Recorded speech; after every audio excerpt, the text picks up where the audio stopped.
What's up, guys? Welcome back to the YouTube channel. Just got over here to the shop, B&K Performance. We're going to be working on the race car motor some more today. Hopefully everything is going to go smooth. Plan for today, get the oil pump on it, get the oil pan on it, get the heads on it, and get those torqued down, and maybe get the intake on it. So hopefully today I will have a assembled long block. And, you know, I did make the decision that the new car, I am 100% not going to be able to get it done in the next 3 weeks. So I'm going to get this motor together, put it back in the old car. The old copper car is still going to be alive for the beginning of the season. So we're going to be running the copper car. Hopefully by April or May, the new car will be together and we can do some of that 252 list race. But it is what it is. I just don't have the time to make the new car together and run without missing a lot of no prep race. Also, please don't forget, go to turbojohnracing.com, grab yourself some t-shirts or that cool flip coin.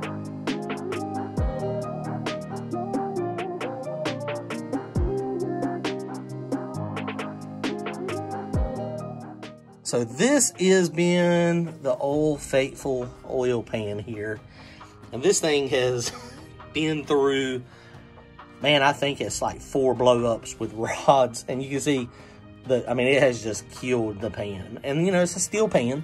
So it was easy to patch it back together and weld it up so that it didn't leak. And it just looks horrible and it fits horrible. This rail here was all beat up and, you know, it's just in pretty bad shape, pretty rough shape. But so this one is going to get cleaned up. We're going to hang it on the wall as a souvenir on our battle scars. The reason I kept this oil pan is because the Dart Iron Eagle block and the Rocket blocks have a spread pan rail, and so it's like 1 inch wider than normal. And so it's just one of those things that was, you know, kind of an expensive oil pan, and it's one of those things that you just can't easily replace it for cheap. Can't find an old, you know, beat up chrome one somewhere. But luckily, one of my buddies on Facebook, he sent me a message last year when I blew the motor up last time. And he's like, dude, I've got an oil pan that's already got bungs welded in it. It's got the oil 1/2 inch bung welded for the oil pan heater.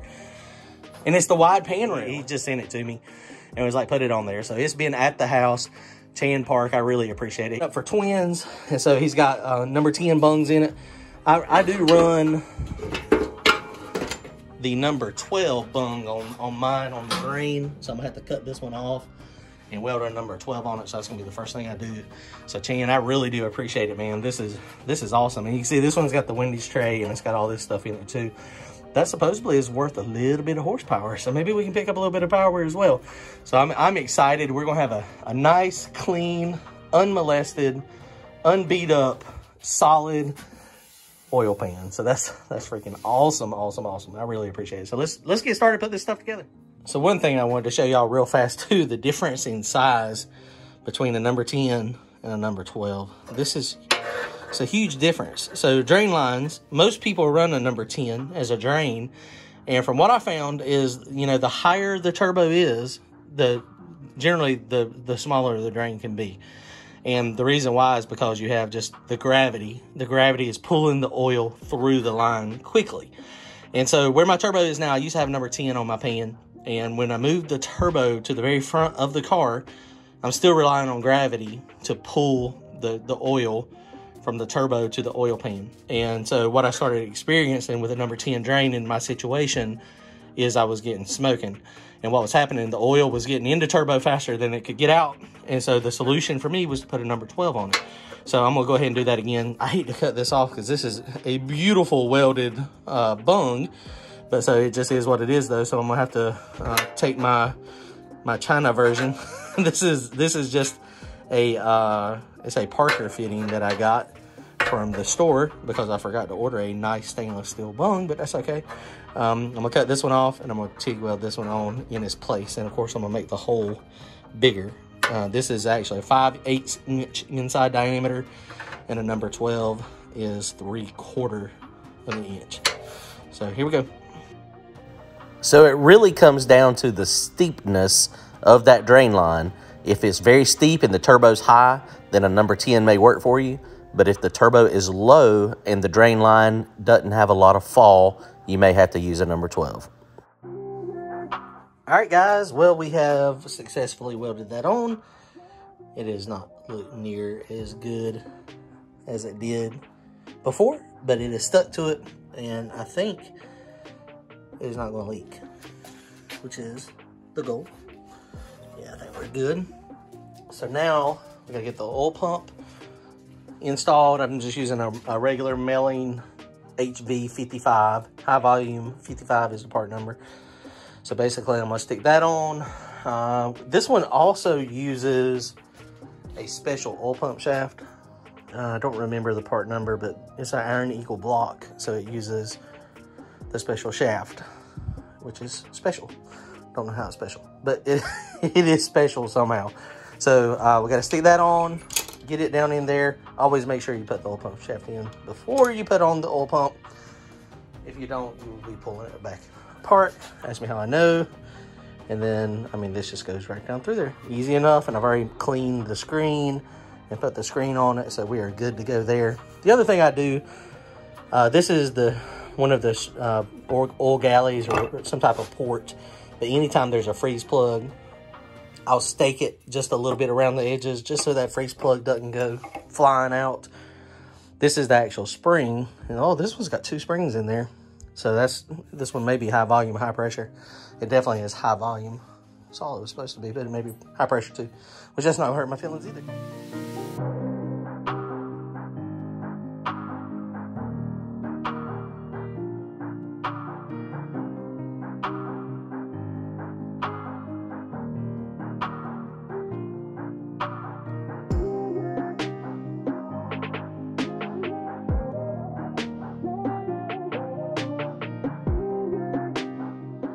Boy, okay, so before I decided to go ahead and glue this oil pan on, I figured it would be very wise to test fit it, since it's a new oil pan, and as luck would have it, it does not fit worth a crap.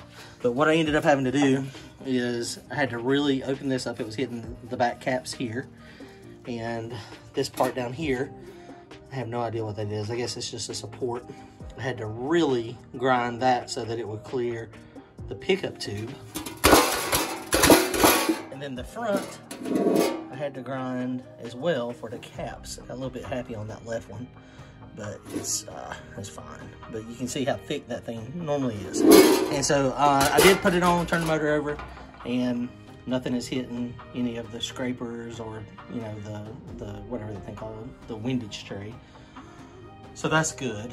So now I'm fixing to detail clean all this real good, and then I'll be able to stick this back on the engine real quick, and everything seems to be fine in here with everything turning over. It's not hitting, so that's the main thing.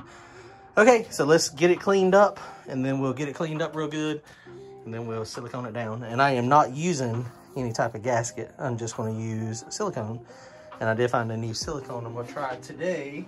Optimum Max Torque gasket maker, but it is for high temperature as well. High torque and high temperature.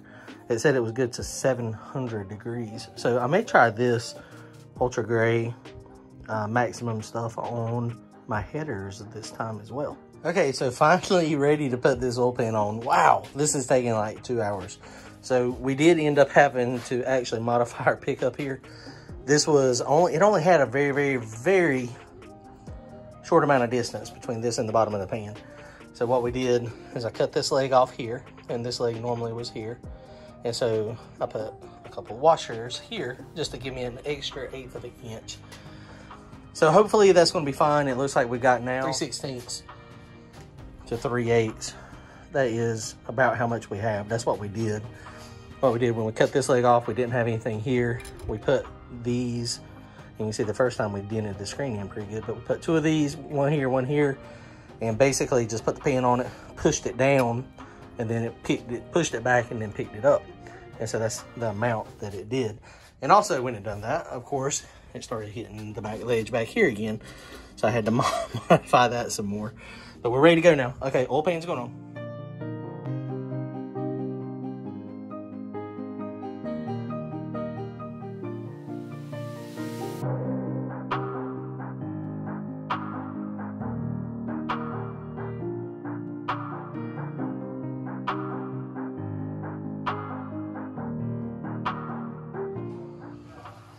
Okay, finally.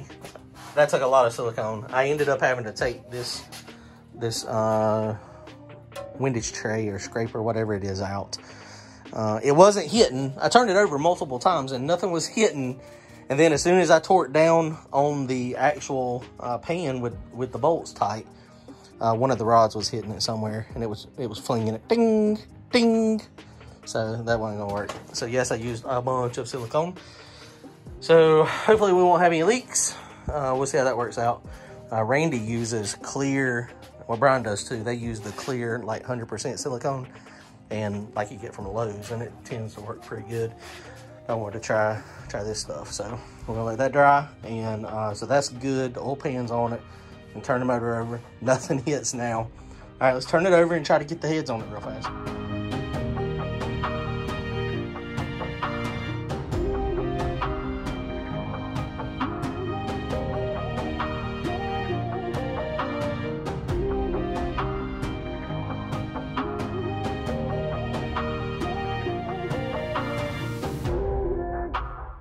All right, guys, head studs are in this thing. One of the things that I do, this one right here has got the bolts, the nut stuck on it, so I can get that off.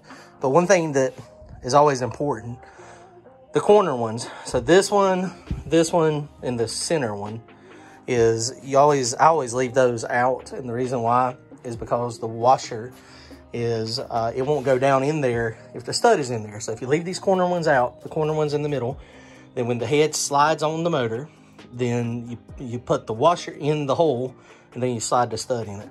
The other thing that is super duper important with a head stud, you want these things only finger tight.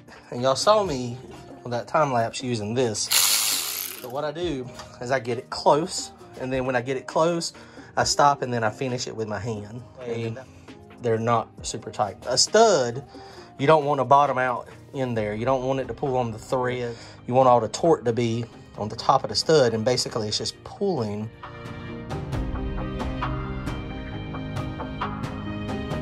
All right, guys, well, I failed at what my goal was today, but you know, it is okay. I got a lot done on the motor. Actually, it looks like I got nothing done. I got head studs in it and an oil pan on it. That oil pan took a lot longer than I was anticipating to get that thing on, but I did get it on. I also got the heads cleaned up over here. But it's just so late. I'm tired. My legs are hurting, so I'm heading to the house. Head gaskets I'm gonna reuse. So the next video, hopefully, will be the heads going on and maybe the intake. And then, I mean, shoot, at that point, we are really close. Go ahead and get the motor plate and stuff on it, and it'll be ready to slide back in. Yeah, the oil pan. Once again, I appreciate Chan. I mean, that's freaking awesome that he got that for me, and you know, it's set. So that is a lot better than the one I had on it, the one that was beat to death. So we are good to go. All right, guys, will y'all comment, like, and subscribe? Make sure to go to turbojohnracing.com so you can pick you up some t-shirts and pick you up one of those flip coins. It's pretty cool. We will see y'all soon, racing in about 3 weeks. Later.